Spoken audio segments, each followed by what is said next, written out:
முதல் முறையாக நம்ம அந்த சேனல் ஆரம்பிக்கும் பொழுது சேட்டலைட்ல டிவி ஆரம்பிக்கணும் தான் முதல்ல நாங்கள் யோசிச்சோம். ஆனால் சந்தர்ப்ப சூழ்நிலைகள் அந்த சேட்டலைட் டிவி மாற்றக்கூடிய சூழ்நிலைகள் இல்லை. காரணம் 2021 ஆரம்பிச்ச உடனே கோவிட் டைம் ஆயிடுச்சு. அந்த கோவிடைய பாதிப்புக்காக சிரமத்தை எதிர்கொண்டு அதை தாண்டி மீண்டு வந்தது. தமிழகத்துடைய ஒரு நிலை என்னன்னு சொன்னா, இன்னைக்கு ஊடகத்துறையில அதிலும் குறிப்பாக வலதுசாரி சிந்தனையோடு, நேர்மையான சிந்தனையோடு, உண்மையான ஒரு ஏதாவது ஒரு விஷயமாக இருக்குது. காரணம் என்னன்னு சொன்னா, இங்க நரேட்டிவ் பில்டிங் எல்லாத்துக்கும் ஒரு பக்காவான நரேட்டிவ் செட்டப் நடக்குது. அதே போல ஊடகத்துறையில் இருக்கு. ஆனா அது ஒரு மாற்றாக நாம் வர வேண்டும் என்பதுதான் எங்களுடைய நோக்கம். தாமரை டெலிவிஷன் ஆரம்பிச்சதுடைய நோக்கமே நம்மளுடைய சிந்தனை, உண்மையான சிந்தனை, உண்மையின் உரைக்கலாக, உண்மையின் குரலாக ஒரு சேனல் இங்க பேர் யூடியூப்ல அப்படின்னு சொல்லி நம்ம தாமரை ஆரம்பிச்சோம். தாமரை டிவி ஆரம்பிக்கும் போது எங்களுடைய நோக்கம் நமக்கு தெளிவாக இருக்கு. நாம் சித்தாந்தத்தோடு பயணம் செய்ய வேண்டும். ப்ராஃபிட்டுக்காக இல்லை, லாபத்துக்காக இல்லை. நம்மளுடைய சித்தாந்தம் நம்ம கொண்டு செலுத்த வேண்டும் என்ற கட்டாயம் நமக்கு இருந்தது. இதோடு சேர்ந்து ஜனம் டிவியுடைய நிர்வாகி திரு சீனிவாசன் இருந்திருக்கிறார். அவர்களும் சுனில் சார்பாக வரவேற்கிறோம். அப்படியாக தாமரை டிவியோட பயணம் தொடர்ந்து சென்று கொண்டிருக்கிறது.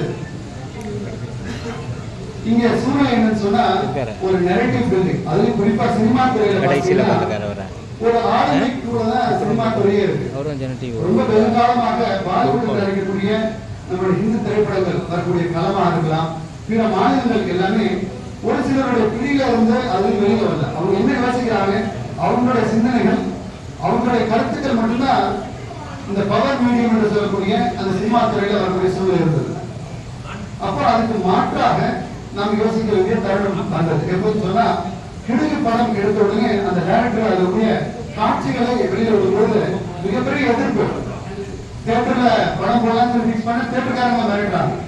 இந்த சிந்தனை இது போகக்கூடாது தமிழ்நாட்டுக்கு, இங்க நாங்க என்ன வைக்கிறோமோ அது மட்டும் தான் போகணும் அப்படிங்கிற ஒரு கட்டமைப்பு இங்க இருக்கிறது. அதை உடைக்கணும்னு சொல்லி அவர் போராடினார். சித்தாந்தத்துக்காக வந்து எடுத்தது. அப்போ முதல் முறையாக தாமரை டெலிவிஷன் அந்த படத்தை யூடியூபில் வெளியிடுவது என்று முடிவு செய்வோம். அது வெளியிட்டோம். மிக பிரம்மாண்டமான வரவேற்பு உங்கள் மூலமாக கிடைத்தது.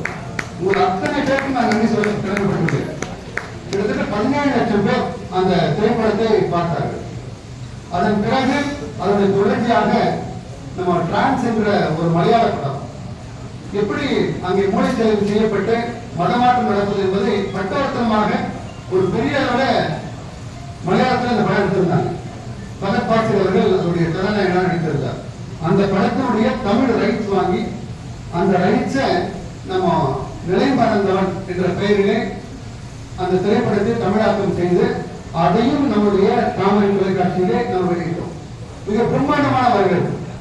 அதுவும் என்னன்னா, தியேட்டருக்கு போகணும்னு சொன்னா தியேட்டர்ல அவங்க கொடுக்க மாட்டாங்க. தியேட்டர்ல போடலாம்னு சொல்லி முன்வரக்கூடிய திரையரங்க உரிமையாளர்களையும் அன்னைக்கு காலையில கூப்பிட்டு மிரட்டுறது, அந்த மாதிரி விஷயங்கள் எல்லாம் நம்ம பார்த்தோம். அது தொடர்ச்சியாக நமக்கான வாய்ப்பே இங்க இல்லை. நம்மளுடைய கருத்துக்களை சொல்வதற்கான கிழமை இங்க இல்லை. நீ உன் கருத்தை சொல்லு, நான் என் கருத்தை சொல்கிறேன், மக்களை எடுத்துக்கணும் அப்படிங்கிற சூழ்நிலை தமிழ்நாட்டில் இல்லை. இதே பாலிவுட்ல ஒரு காலத்துல ஒரு தனிநபருடைய பிடியில் இருந்தது. நம்ம கேள்விப்படுறோம் தாவூத் இப்ராஹிம் அப்படின்லாம் பல மாநிலங்கள் அப்படி இருந்தது. ஆனால் தமிழகத்தில் இன்றும் அந்த நிலை தொடர்ந்து கொண்டிருக்கிறது சகோதரர்களே.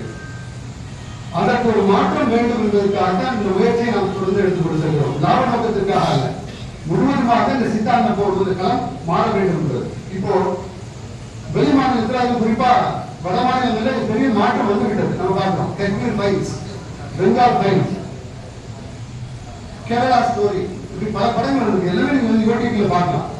உண்மையான நிலவரம் இல்லை. எது உண்மை, எது போலி, அதை போல் வச்சு காட்டுவதற்காக இன்றைக்கு திரைத்துறையில வெளில வராங்க.